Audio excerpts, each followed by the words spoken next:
Steel is the strongest material ever made, created by mixing iron with carbon at over 2,000 degrees.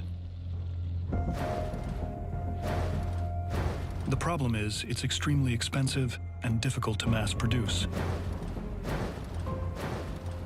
Because steel is so rare, it's only used to make small items, forks, knives, and jewelry.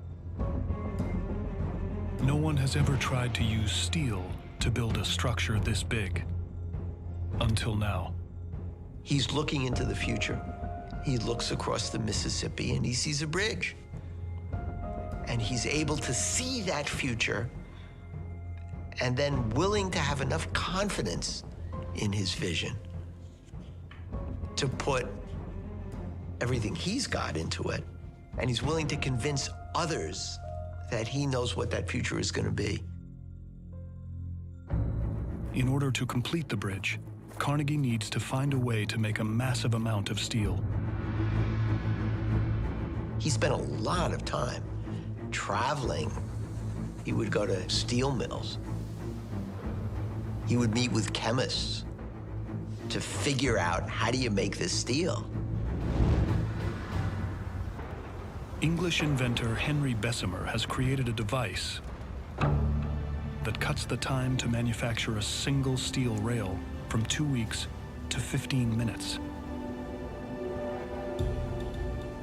Carnegie understands the value of the new technology and begins to adapt it. Every business has some uniqueness, either unique talent, unique product, unique capacity, and the trick is to find it and capitalize on it.